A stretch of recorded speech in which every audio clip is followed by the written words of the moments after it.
गुरुपौर्णिमा हा भारतीय संस्कृतीतील अत्यंत महत्त्वाचा सण आहे.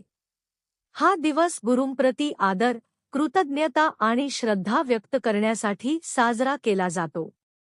आषाढ महिन्यातील पौर्णिमेला गुरुपौर्णिमा येते. गुरुपौर्णिमेचे महत्त्व. या दिवशी आपल्या जीवनाला योग्य दिशा देणाऱ्या गुरूंचे स्मरण व पूजन केले जाते.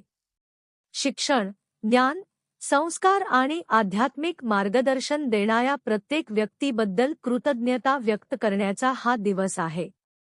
शाळांमध्ये, महाविद्यालयांमध्ये, आश्रमांमध्ये आणि धार्मिक संस्थांमध्ये विविध कार्यक्रम आयोजित केले जातात.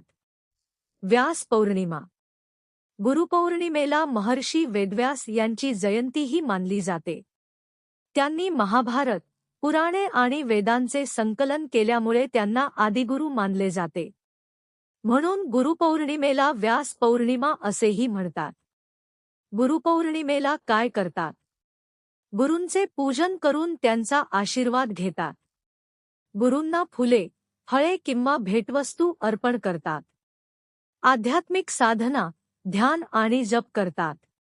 शिक्षक, आईवडील आणि ज्ञान देणाऱ्या सर्व व्यक्तींप्रती कृतज्ञता व्यक्त करतात. संदेश. गुरु म्हणजे अज्ञानाच्या अंधारातून ज्ञानाच्या प्रकाशाकडे नेणारा मार्गदर्शक. गुरुपौर्णिमा हा त्यांच्या ऋणाची जाणीव करून देणारा आणि कृतज्ञता व्यक्त करण्याचा पवित्र दिवस आहे.